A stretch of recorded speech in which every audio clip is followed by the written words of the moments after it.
The other thing I wanted to mention is that I'm giving this presentation to about 14 different organizations. So when I say your counties and things like that, pardon me for it. I generated one presentation for all the different groups. I realize that I'm just city council right now. I'm not a multi-council meeting.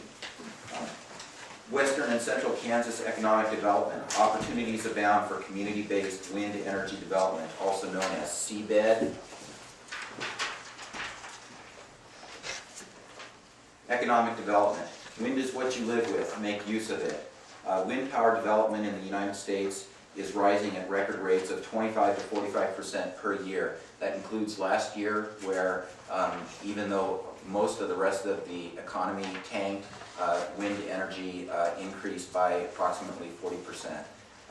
Another example is General Electric, which has, I think, about 35 different divisions of their company. Every single one of them lost money with the exception of the wind turbine manufacturing division, which grew by 30% in both profits and volume.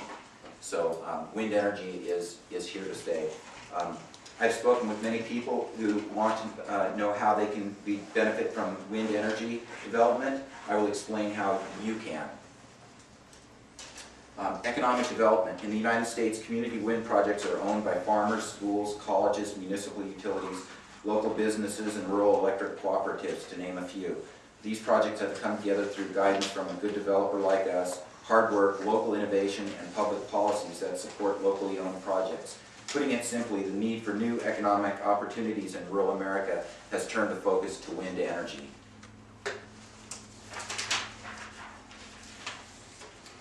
Community-based energy development. Seabed is an opportunity that can be realized today. Every community in western and central Kansas can. You're blessed with wind, whether you look at that as a blessing or a curse. From a wind energy perspective, most of central and western Kansas is blessed with very good wind resources.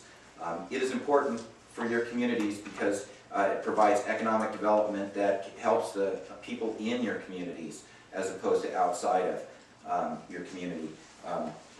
Community-based wind energy development provides advances above and beyond those of conventional wind, as in wind farms. It strengthens rural communities. Locally owned wind generates new income sources for farmers, landowners, and people in the community. Stimulates the local economy. Community wind projects keeps energy dollars circulating in the community instead of being exported to other locations. If you walk away from this presentation with anything at all, I want this to be it. The major difference between community-based wind energy development and conventional wind farm or large wind development is that community-based projects are owned at least partially, if not wholly, by the community. So all of the money that's generated from the sale of electricity stays in the community and recycles through the community, as opposed to large wind where one or two landowners get some royalty rights and the rest of the money leaves the community. So that's the key issue between what I'm talking about and conventional large wind. It strengthens personal responsibility. Wind turbines connect people to the source of their electricity, which characteristically encourages them to be more energy efficient, to be more conscientious about the energy they use, and to advocate additional wind development. How many of you could use a shot of capital? How many would like this shot to be long-lasting and not just a single input or royalties while someone else makes the big bucks? I think that's a pretty simple answer there. Goals and problems. Our goal is to help every one of your counties develop seabed. It will be in the form of distributed energy generation and behind the meter for most of you. I'll talk about what those are in just a moment. The problem with conventional wind farms is that they require an interconnection to the transmission grid. This is costly, frustrating, not guaranteed, and takes years. We want to get you the results and the benefits now, not years from now. And I'll talk a little bit about the difference between transmission grid and the distribution grid and how that plays a major role in what I'm talking about tonight. Distributed generation community wind energy projects range from 0.2 megawatts to 20 megawatts. These projects are designed for bulk power generation for sale to a utility company or a large electricity user and can supply enough energy to serve several hundred to several thousand homes. They will be connected to the distribution grid, not the transmission grid. Behind-the-meter community wind projects are ones that can move along quickly because they involve less entities and no connection to the transmission grid. Only the distribution grid through the owner's electric meter. That's where the behind-the-meter name comes from. This fact, combined with the lower cost of working with electricity at lower voltages, makes these projects desirable. Additionally, they have financial advantages in that the owner is getting paid for his electricity at the retail rate as opposed to an avoided cost or a wholesale rate. That's because the power going through his meter can't differentiate the difference between whether he turns off 10 air conditioners and lowers his load, or the wind turbine is generating electricity and creating some of that demand, creating the energy for that load. So behind-the-meter projects are very financially feasible. They typically involve smaller wind turbines. They're a smaller project. They can get done in typically less than a year. Whereas the distributed generation projects typically take from 1 to several years.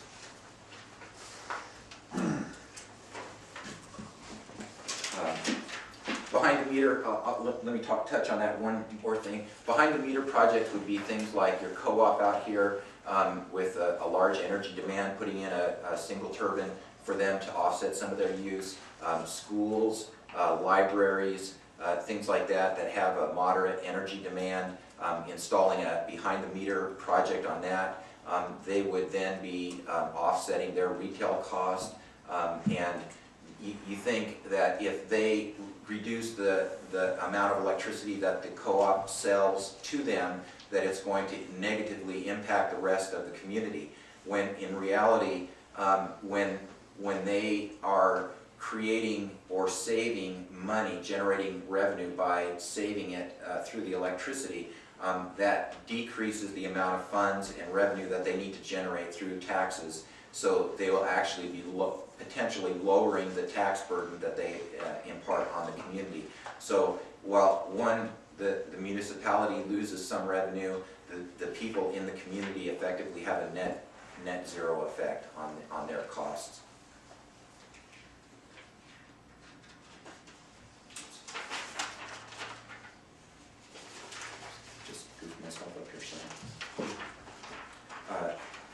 Solutions and opportunities.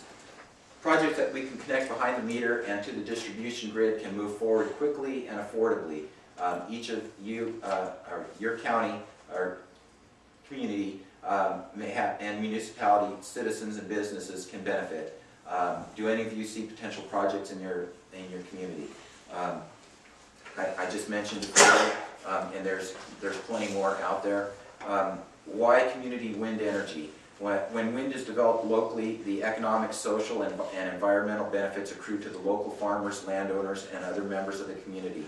As a potential community wind developer, it is important that you understand both the benefits and the challenges of wind energy so that you can explain to others in your community how the project will help bring capital to their community, save them money, and accurately answer their basic question, why wind energy? Again, economic benefits. It revitalizes rural economies. It does that through diversifying the revenue source. A rancher who installs behind-the-meter wind turbine or a landowner that installs distributed generation is increasing his revenue generating potential by having another crop to sell, basically. It stimulates the local economy. Once again, it keeps the money in the community as opposed to sending it off elsewhere. And then one of the key things is that it stabilizes energy prices. I have something here from Greg Wright that I was given earlier today, and I'll touch on that later on. But basically what happens is it stabilizes the energy price at the current cost of electricity. Whereas the price of fossil-based fuels is continually on the rise, and you'll effectively have a stabilized price for the next 25 years through wind energy, which will hedge against the increasing cost of the fossil-based fuels. Promotes cost-effective generation. Currently, wind energy is comparable in cost to natural gas produced electricity. It doesn't quite, in today's dollars right now, it doesn't quite meet the low cost of coal-powered electricity, but it's getting there close, and I'll talk about that. Community wind does create some jobs, but basically it has an impact on the community, primarily in the hospitality and the short-term workers coming into the community using services. Social benefits of community wind promotes energy independence and national security. Local wind generation diversifies the energy portfolio and reduces our dependence on imported fossil fuels. Distributed community wind generation adds reliability to the nation's electrical grid by decentralizing the generation. What that means is that if we have several large power plants that are providing all of the power, if something happens at one of those power plants, it can impact a substantially large area. If we have intermixed in there a bunch of small generation facilities throughout communities, it strengthens the reliability of the grid. Creates a new crop, I said that before. Promotes local ownership. What that does is it brings a sense of hope back to the community in economically depressed rural America. Having economic development gives a little bit of encouragement to everybody. And then one of the important things is that it galvanizes the support and neutralizes the opposition. And what that does is, if we do a small project and the community sees how well it works, they're going to be a lot more likely to open up and be interested in doing bigger projects and more projects as opportunities arise. Environmental benefits of community wind.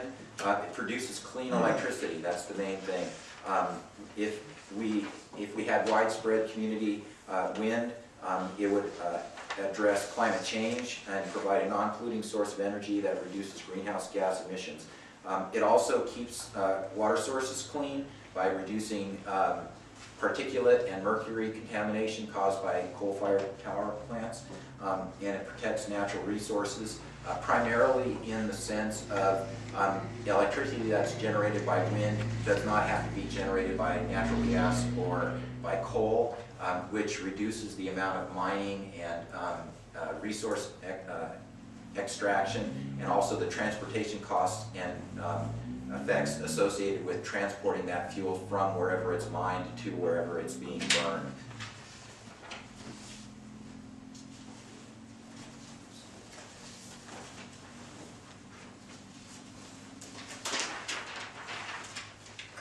Action plan. We will move forward by working with all of you who are interested in pursuing wind energy development. Our first step is to get contracts with you for the pre-construction studies. You'll have in your packet there a description that talks about our three-phased approach that provides three separate go, no-go decision-making points so that you don't have to commit to the whole price of all of the studies. You can commit to the initial part. We find out the information about that.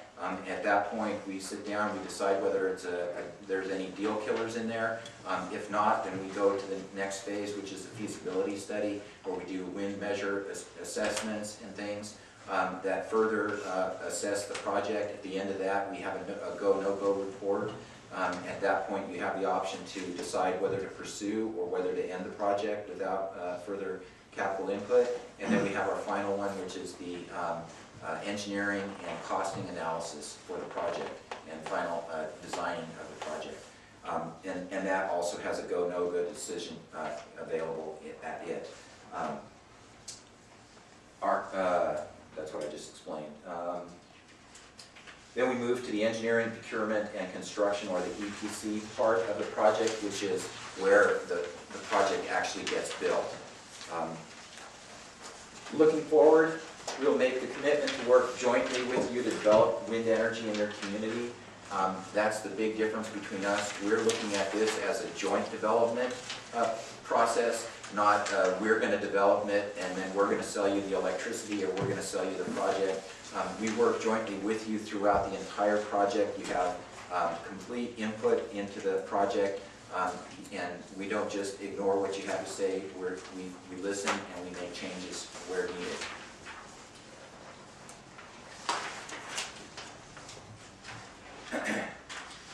Our first steps involves your commitment, and then my question is, how many of you today view wind energy as a viable option for St. John to incorporate into the municipal utility? So I have a pretty good consensus of people that agree to it. Let me, when I was waiting between my meeting with you earlier, I took a chance to look at this report that Greg Wright put together, and initially I was kind of disappointed in what I was reading, and then I got to this page that talks about average cost per kilowatt hour of electricity from from 2005 through 2008. And what I gathered from this, I didn't pick up in the other part of the report, and it's a really critical point. In 2005, the average annual cost for electricity was about 4.2 cents per kilowatt hour. Then it went up to about 4.7 or 8 in 06. In 07, it went up to about 5.2, and in 08, it went up to 5.8. What that means is that over that time period, the average cost of electricity went up almost 12% a year. Okay, so what that tells me is that in 09, the average cost for electricity is going to be about 6.5 cents per kilowatt. In 2010, it's going to be about 7.3. What that is telling me is that if we get started right now on this project and we go through your budgeting process, get monies allocated, do wind assessments, and things like that, by the time we come online, we will be at or below the cost of what you're paying for electricity from Westar? Midwest. I keep goofing that up, sorry. From Midwest. So basically what I'm saying is that wind is an economically viable option for us to pursue starting right away. And I'm hoping that we can keep the lines of communications open and work to get a engagement letter put together, which will basically draw out the plans for what we propose, and then we can get you pricing for the studies and projected pricing for the project, and then you can use that for your budgeting, in July, like you were talking about, and then that'll basically get that whole process started, and then we can pursue this quickly. There was something else that I was going to mention. I can't think of it right now, I'm sorry. What's your average cost per bag to put in the facility? Well, that's what I was going to say is we drove around. I drove around and looked at what you have here. I talked to I'm sorry, I can't remember. Mel, and we discussed what the energy loads are. This also discusses what the energy loads are, and basically your best option initially is going to be to put in a 750 kilowatt machine because it won't go above your minimum load that you have. And what that does is what we're trying to do is stay on projects that stay out of the Southwest Power Pool studies queue, which adds 2 to 3 years to a project. We're trying to structure projects so that we don't have to get into that queue. And if we can structure a project for you that's at the 750 mark, we don't ever generate more electricity than what your load is, so we never feed any power back through the substation onto the transmission grid, so we're not required to go get into the queue. So that's why my recommendation is a 750. I drove around, I took a look at things. You have enough land at your generation facility right now where the substation's at. Just south of that, we could put the turbine right there, have 50 feet of cable to tie it into the substation, and it would be ideal. With the wind coming predominantly from the south, you've got clear sailing, no obstructions, no potential for or likelihood of any future obstructions in the wind path. So that would be an ideal location to do it. To answer your question, typically a 750 kilowatt machine is somewhere between about 1.7 and 1.85 million dollars. And that's turnkey, that's with studies, installation, and all of the things. The only thing that doesn't include would be the financing of the project, and that would that would affect the whether it's at 5% or 2% or 6%. That makes a big difference on the cost of the electricity that the financing does. And then well, I got on my computer and I took a look at it, and you're at minimum a class 4, or excuse me, at minimum class 3 and probably a class 4 wind area. I didn't have internet access available, so I couldn't nail it down, but the maps that I did have with me show that we're in either a 3 or a 4, which is a very good wind resource. So we can get good power for a reasonable cost out of that. So at that, well, quite frankly, your efficiency on that's about what, 40% on the average? Yeah, typically at a class 4, it's probably about 33 to 36%. So would a 750 be sufficient? I mean, wouldn't it be better to have like 1.25 or 1.5 to meet the load? It would, but the problem with that is that if we do that, then there's going to be points of time when your load is at 750 kilowatts and your wind turbine is blowing in a 50-mile-an-hour wind generating 1.5 megawatts, and then we're going to be exporting 750 megawatts back onto the transmission grid, which throws you back into the SPP queue, and that adds 2 to 3 years to the project. So what you're better off doing is putting in a 750 now, or as soon as we can get it online, and then by that time, a couple years from now, the political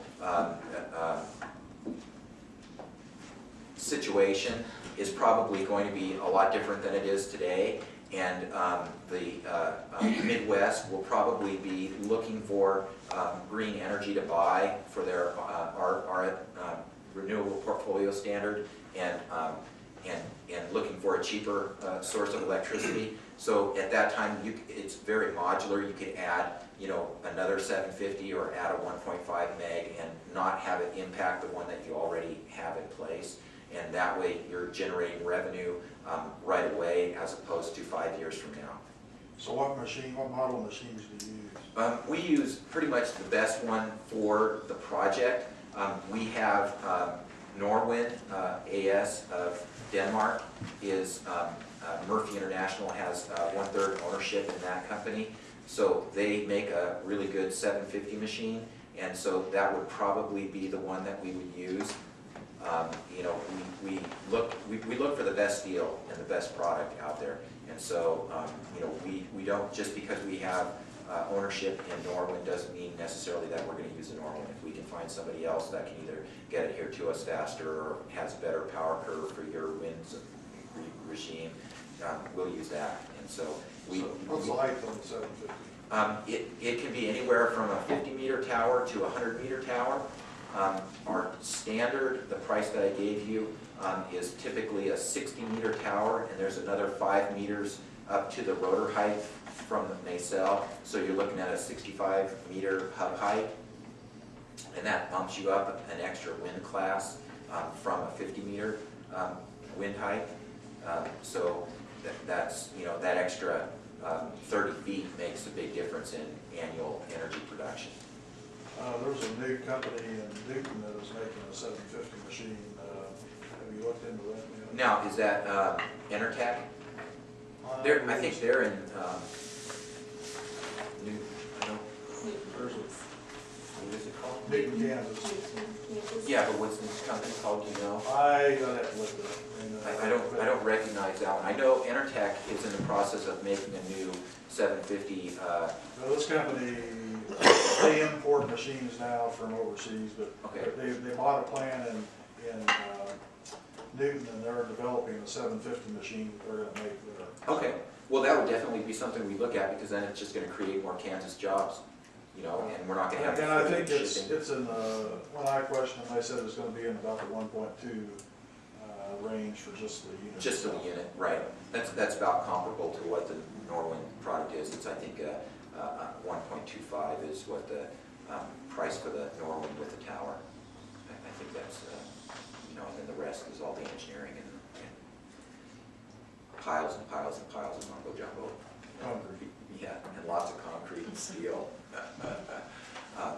So the price basically has a big dependence on how good your soil is, how big the foundation needs to be, and how tall the tower is. Because the taller the tower, the bigger the foundation, and the bigger the loads, and so the ground has to be better. And so that's where the range comes from in the pricing. And then the price of steel, the tower cost can vary, you know, $50,000 or $100,000 pretty quickly when the price of steel goes up or down. Any questions?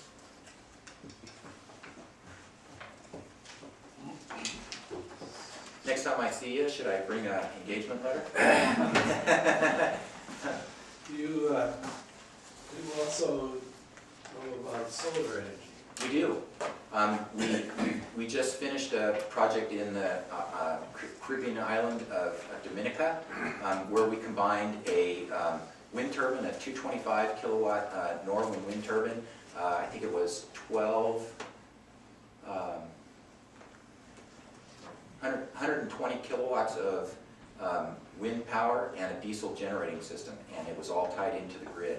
And the reason why they did that is because in the Caribbean, the average cost of electricity is 40 cents a kilowatt instead of 10 cents or 11 cents like we pay here. Going with that system, they have control over the frequent outages that they were having. They're a luxury resort, and you know, when the power goes out and everybody's air conditioner goes off, people that are paying them good money don't like that a whole lot. So when we provided power for them at 20 cents a kilowatt, they thought that was the greatest thing. We're putting in a proposal to do another project with wind and solar in St. John in the Caribbean islands. So we have experience with that too. Typically, solar currently, if you have a good wind site, it's still significantly cheaper to go with wind than it is to go with solar. Solar is in the neighborhood of about $7 a watt, and wind is in the neighborhood of between $2.50 and $4.50 per watt, depending on a lot of the different variables with wind. And the other advantage is that wind can blow at night and during the day. So you have, typically for a good wind site, solar is not a good solution unless there's some site-specific issues that you're trying to address with the solar. Well, I'm wondering about like maintenance cost, because They're actually pretty low. The turbine. if you have to go up on a turbine to do something, that requires more stuff than if you're going to work on something that's down Right. low. Right. Typically, though, wind turbines, depending on how you'd want to do it, we would either train some of the city staff to do the annual maintenance on the turbines, and then if that was an option, we would set up an O&M company that specializes in doing operations and maintenance on wind turbines. And the ladder system is actually on the inside of the tower. The towers are huge. And the ladder system to get up to the nacelle and get inside of the wind turbine actually comes up through the inside. So you don't have to have any ropes or anything on the outside of the turbine to get up there. The only time you have to do work on the outside would be if you had to get up on top of the turbine to mess with the anemometer or any of the wind measuring devices, or if you had problems with some kind of damage to the rotor, they have people that get up there and fix rotors. Some of them come off of boom trucks and some of them come off of cranes that they drop down off of the tower itself. So it just, it just seems like when we need the most electricity is in the summer when it's hot and the sun's shining, and we don't need so much at night or in the winter. Right. Well, this actually has a chart in here that talks about your loads and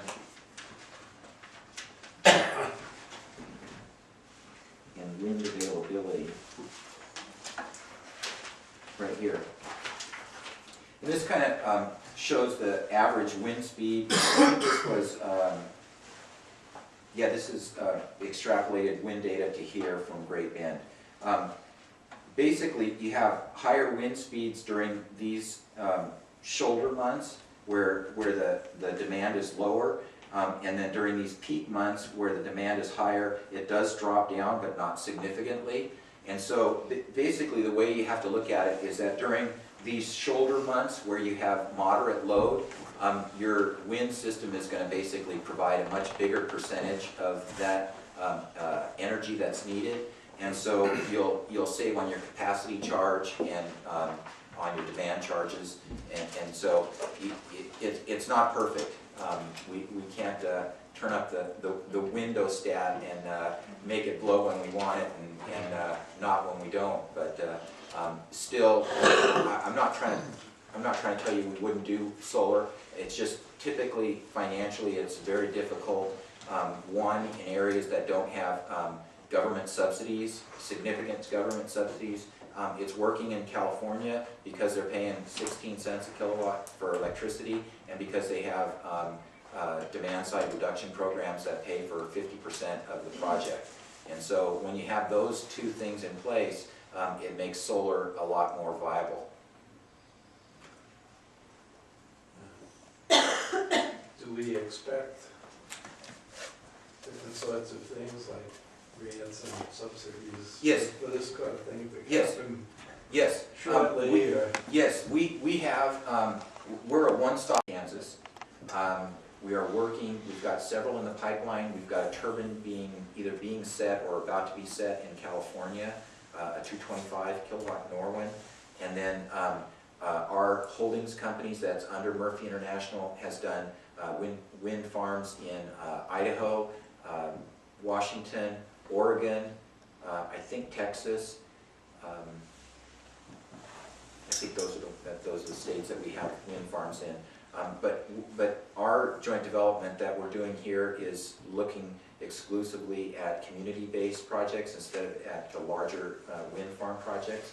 But the people that built the wind farms would be the same contractors that would do the construction on your project. So they have, you know, all of the equipment and staff and people and experience. So I could, in that document that you have there, the credentials, it has a list of some people in there that are references, and then I can provide a projects list for you if you'd like, and where there's other locations that if you wanted to talk to the operations and maintenance people or the owners of the project or whatever, we can make arrangements for that. Do you run into any restrictions due to wildlife in any areas? Yeah, there's always the concern about flyways. I was down in Cimarron the other day, and I was going by the wind farm that's down there, and there was about 5 big groups of geese flying over, and they were about 3 times the elevation of the top of the towers. So there really wasn't an issue on that. Where you run into issues is when you have like a large body of water right adjacent to your wind project, because they're going to be coming down to, you know, come into a landing. But typically with a single turbine, you're going to have less fatalities from birds and raptors and others than you would with a radio tower, just because of the height and the number of guy wires and things like that. I didn't know about night. See, we have the hooping crane come through here, and I didn't know if there'd be a restriction on that, you know. Yeah, I don't think there would be. There's typically, like I said, with a single turbine or a couple of turbines, there's a lot of free space for them to, move around it. It's when you're talking about, wind farms that take up, 10,000 acres, and they, they're not going to fly around the whole thing to change their path.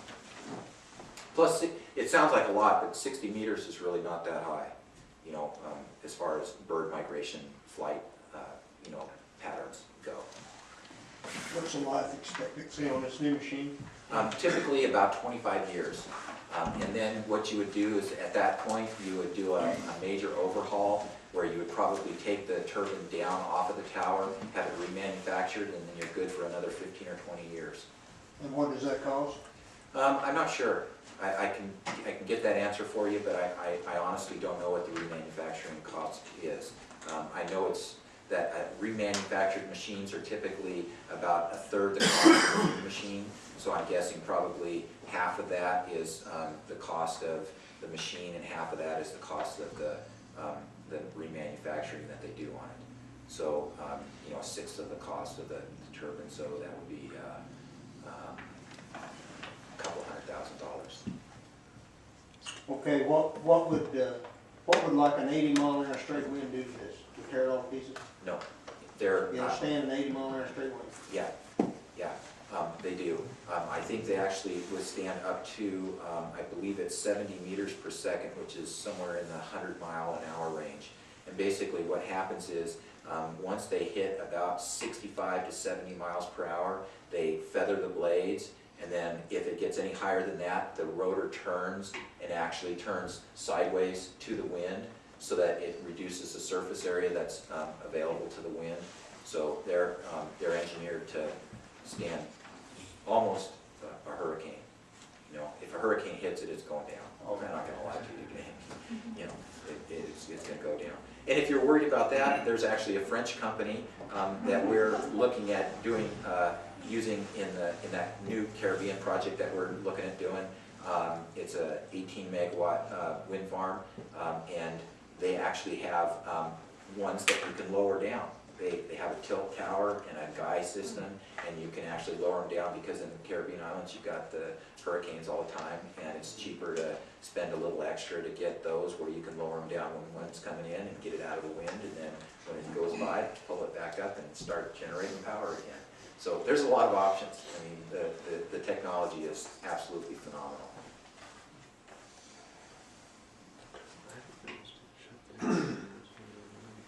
Are there any more questions? Have you ever had one hit by a tornado? No.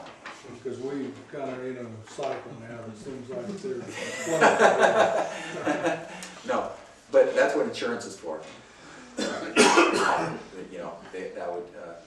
The insurance would pay for the repair, replacement. If they're still solvent, that is. Well, thank you very much. I truly appreciate the opportunity to share this information with you. I look forward to coming back and talking to you more about this, and hopefully moving forward and getting wind energy here in your community. Thanks very much. Thank you, Chris. Thank you. Madam Mayor, Yes, may I have about 3 minutes? yes, you may. I was privileged to come before this great board a few months ago. I still have the same positive attitude. In fact, I put together some more facts of how good a community St. John is. I think if we were to push a project, that's where we should be. We're going to survive. We're probably going to put up wind power, no matter what.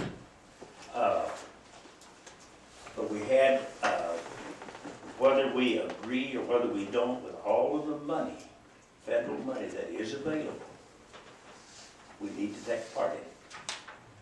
Some of it's been here a long time. We had a doctor here that was from India. And the only thing that I remember him saying, and he said it was an old proverb, when the water is hot, you boil the potatoes. Right now, the water is as hot as it's ever going to be as far as trying to get energy money. Yep. And green is what? From the president on down, everyone is talking green. I'm sure this man would move quickly, but I would say to this board, move as quickly as possible. Find out where to make that application. Apply for $3 million. They'll come back and say, we'll just give you $1.5 million. It's okay, we'll take that. But I think the very time the water is boiling, I mean, they're ready to send some money out. This project could be what they're saying, shovel ready. You can move immediately. So I would say to the board, if you would ask your gentleman, I put together some more facts, but they need a little bit of put together. If she would put those together and maybe get them sent to you, look at it from the positive attitude, and then move absolutely as quick as you could. If you wanted Kevin and Tom and I to go to Topeka and spend a week, we can do it. But seriously, it needs to be done. I mean, if we're ever going to think about it, if we're going to sit here and say, well, let's do it in 5 years, 5 years is going to be past. If you get a chance to get some of this money, someone's going to get it. It might as well be us. I have a follow-on to what you just mentioned. Our legal team is one of the international leaders in the energy industry, and there's an organization that is for all the municipal utilities in the United States. It's a trade organization, and they have gone to EDFO and asked him, how can we get money for our municipalities to do green energy projects for municipal utilities. And they are currently, I talked to Douglas on Friday before I got ready to come out here, so I don't know anything more about it, but our legal staff is currently working on that specifically, how to get money specifically for municipal utilities to do green projects. So hopefully within the next 30 days,